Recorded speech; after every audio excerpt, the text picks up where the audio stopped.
Thank you, Mary. Thank you, the conference organizer, for having our paper in this program. So today, this paper is about the openness of foundation models in an AI supply value chain perspective. So this is a joint work with my colleagues at the University of Connecticut and Hong Kong Polytechnic University. So let's get started. By this day, we don't need introductions to generative AI. I did a lot of talks to industry and general audience. I always do surveys, how many people use ChatGPT ever, almost every week, almost every day. And the number is like everybody has used ChatGPT, yes, especially in the last half a year. And then about 2/3 people almost use it every week. And about 1/2 of people almost use it every day. So that's kind of my first-hand impression, like survey data about the adoption, especially in the last half year. So if you look at these applications, we integrate with natural language, right? We send natural language queries and it produces some responses. These responses are capable of doing different tasks, like image captioning, question answering, or sentiment analysis. And it can be adapted for all sorts of different sectors or functional areas, like customer support, like financial reporting, or contract reviewing. So behind these generative AI applications are so-called foundation models, right?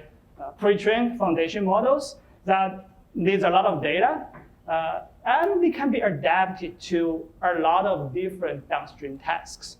So to do the adaptation, you can do prompt engineering, you can do retrieval augmented generation, or agentic systems. So I have a full semester class covering all these things.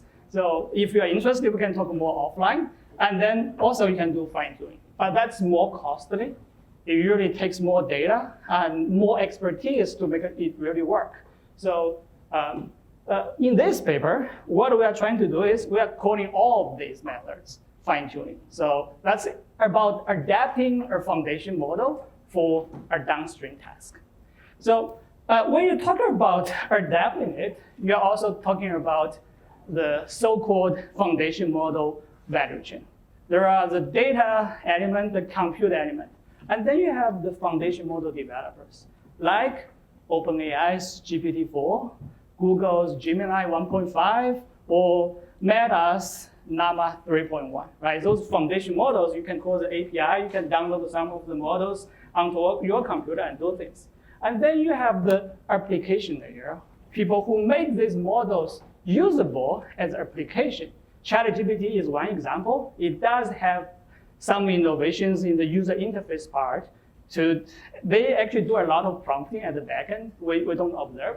And then you have GitHub Copilot or Cursor as a newer competitor in that space, code generator, right? And you have Perplexity, which is a conversational search engine, our upcoming competitor with Google. So these are applications that face the end user.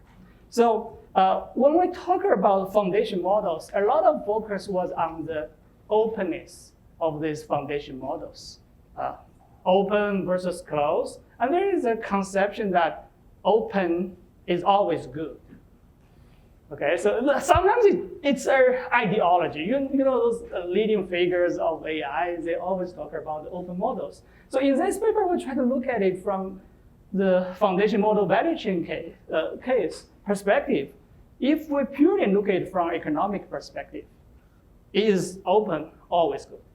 So when you talk about openness, there is a spectrum of openness. So on the very left, you have fully closed model that's only accessible within a company. Then you get a little bit more openness, like GPT-4, right? Previously, you cannot fine-tune GPT-4. You can call the API and use the model. GPT 3.5, you can fine-tune the model, even though you upload your data to OpenAI and fine-tune it and host it on their server.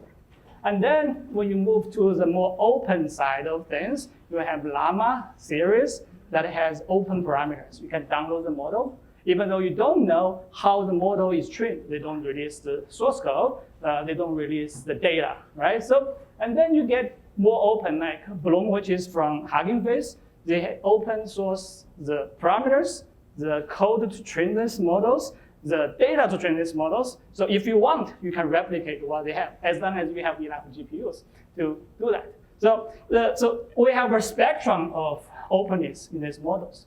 So higher model openness will give us more transparency in downstream applications. Say someone has come out with their application like search engine using generative AI.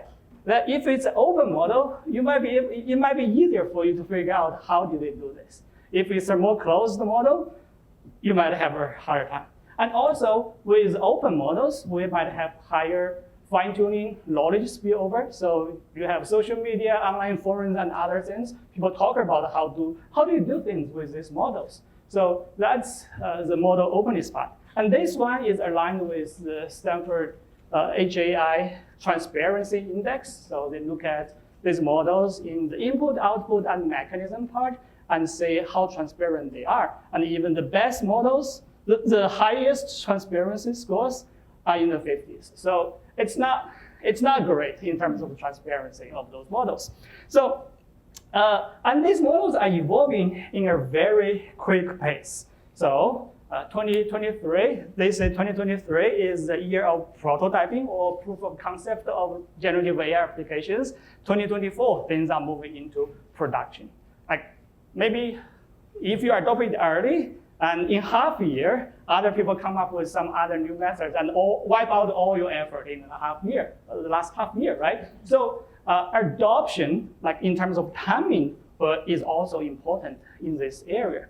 So that's our research, what our research is about. First, how does this upstream model openness affect downstream competition in terms of adoption timing and fine-tuning efforts? Second, if the upstream developer can do vertical integration, like what ChatGPT is doing, or free trial, how would that affect the competition? Lastly, what's the implication for AI governance? So that's what we are trying to study. Let's take a look at the model. So this is the analytical modeling paper. What we are trying to do is capturing this foundation model value chain. So we have one model developer in the upstream, and then two model deployers in the downstream. We have the deployer one is the market leader. So it will always adopt in the first time period, and then deployer two will decide whether to adopt in the first period, that is adopt early, or adopt late in this case. So both of them are going to exert a fine-tuning effort, Q1 and Q2. So this fine-tuning effort will decide their market size. So in our case, we are trying to make it simple. So this function, it's just an identical function. So the effort they're going to make is going to expand the market to the quality, to the quantity of this Q. And then this when to adopt by the follower will decide whether they're going to be in a sequential subgame or simultaneous subgame. So let's take a look at these two subgames side by side. First one is the simultaneous subgame. So if both of them are adopting in the first time period, they are going to exert their fine-tune effort, decide their prices in these two periods, and then do the competition. The second period is just a repetition of the first one. Very simple setup. So a little bit about the details here. First, they have a fine-tune effort cost, which is quadratic, very typical assumption in terms of effort exertion. And then they have a market demand deviation. So this is following the Singh and Vives 1984 classic paper about market adoption in terms of they have their effort and they have a divide of the market share. So differentiate goods kind of competition. And then they have a joint expanded market. So both deployers will expand the market with their effort invested into this. So because this is our early stage application, so all their effort are going to expand the market. So that's the simultaneous game. And Another one is the sequential subgame. That is deployer one deploy earlier and deployer two deploy in the second period. In this case, deployer one is a monopoly in the first time period. And in the second time period, deployer two joins and then do the same fine-tuning effort decision, pricing decision, and then share the demand in the second time period. So identical to the simultaneous subgame. What's different here is this so-called model openness that will affect the cost of fine-tuning for the second deployer. Because now the deployer joins the game in the later stage of the game. So he or she can learn from what deployer one has done and do things in a lower cost, right? So think about all these large language models. Half a year ago, we might not even know about agentic workflow and all this stuff. Now everybody is working on that. And that will make your cost going from fine-tuning a model to agentic systems, much lower cost. So that's what we're trying to capture here. The higher this model openness, the lower the cost of the second deployer. So that's it. This model openness will lower the fine-tuning cost of the follower. So just a quick recap of what we are setting up here. First, there are deployer fine-tune efforts. They are going to expand the market together, but they are competing on the market in terms of their price. And also, adoption timing matters in this case. So who adopt early or adopt late will affect the whole market. Lastly, the upstream model openness will affect downstream competitions. So that's what we are trying to capture in this model, to kind of capture the early stage of this industry when they are trying to, like there is a developer and then deployers trying to expand the market together, but competing at the same time. So let's take a look at some of the results. The first one is our first lemma is about the market competition. So there is a threshold of quantity of deployer one's effort. When this effort is larger, deployer two will adopt in the first period. When this effort is lower, deployer two will deploy later. So let's walk through the intuition here. Very simple, right? So deployer two has two kind of forces affecting their behavior. First, they can adopt early and free ride on the deployer one's effort because they are expanding the market together. So that will make if deployer one has a higher effort, deployer two will want to join in the first period. But on the other side, deployer two has this learning effect from deployer one. So if that effort or that cost is very large, they will deploy later. So this lemma is just trying to capture that. So now let's look at the main result here. So when you incorporate that into the proposition, what we will find is the equilibrium will be kind of two region. So in the first case, when the openness is no, so deployer two's effort or incentive to deploy later is no. So in that case, it will always adopt in the first period and then they compete from the starting. But when the openness is higher, then deployer two will delay their adoption and deployer one will deliberately decrease its effort to deter deployer two. So that's the essence of this model. And due to time limit, I'm not going to expand too much on this. But what we are finding here is this call for openness. For example, this Congress proposal about disclosure of large language models might not be correct in the economic sense. So what we find is in the middle range of the openness, there might be an openness trap where the higher openness in this region will actually decrease the developer's profit, deployer two's profit, and the social welfare. So that's what we find here. So maybe in the middle of this range of openness, we shouldn't enforce disclosure of large language models, but instead using other regulation or other ways to regulate. We can do registration, licensing, auditing. There are a lot of ways to regulate or govern these large language models. We don't have to rely on disclosure, make it open. So that's the main results. With these two extensions, one is to allow the developer to vertically integrate with the deployer one. So like ChatGPT has everything together, or SearchGPT when they're competing with Perplexity, right? And then we also look at free trial strategy, so they can make things for free for a period of time.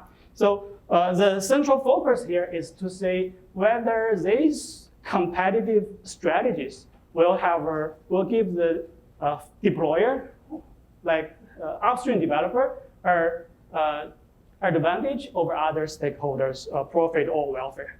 So I'll skip the results, but show you the conclusion here. What we found is, in general, this like vertical integration and free trial is good for the competition, so you don't have to restrict the market from doing this. But at the same time, the openness trap always exists. Only the deployer one, which is a market leader, will not be harmed by this. But everyone else, especially the deployer tools, consumers, and social welfare, will have this intermediate range of openness that hurt their profit or welfare.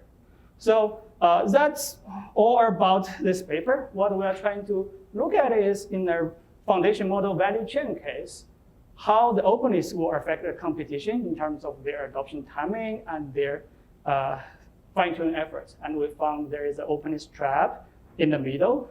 And there are some policy implications that I'm going to skip. So lastly, I want to talk a little bit about what we're doing at the University of Connecticut. I'm co-leading the Digital Frontiers Initiative that we talk a lot to industry partners, trying to bridge academia and the industry. We do capstone projects and other like professional trainings. So if you are interested in any of this, particularly related to generative AI, let's talk. Thank you.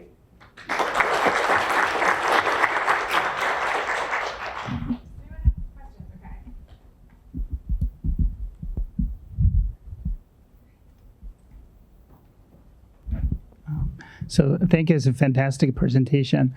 I'm wondering, one of the motivation for Meta to open the Gen AI is because of externality in the network. They're hoping one day the developers will buy their advertising on the other data and the other capacity of the whole corporation. So does that your model maybe in the extension in the future factor in this network externality? Or the bargaining power? Yeah. Sherman, that's a great question. We have actually started from that perspective. So when you are talking about network externality or competition, then you need to think about multiple model developers, right? You have Meta, you have Google, you have others. So network effect will definitely work in that case. But recently, I'm thinking about this problem as well. So some are arguing Meta is not getting the network externality or contribution from the community. Because in these open models, they only release the parameter of these models. What developers can do with these parameters, they fine-tune the model and use it. How can they contribute back to Meta's effort? Nothing. So maybe in terms of, it's different. I studied open source a lot. So open source, you have the code back, right? But in foundation model case, we don't really have anything back to the company who are providing open models in terms of parameters. And is that sustainable? I think that's interesting questions to study. Okay, so sorry, but that's all the questions we have time for, just so everyone can have an equal amount of time. So thank you.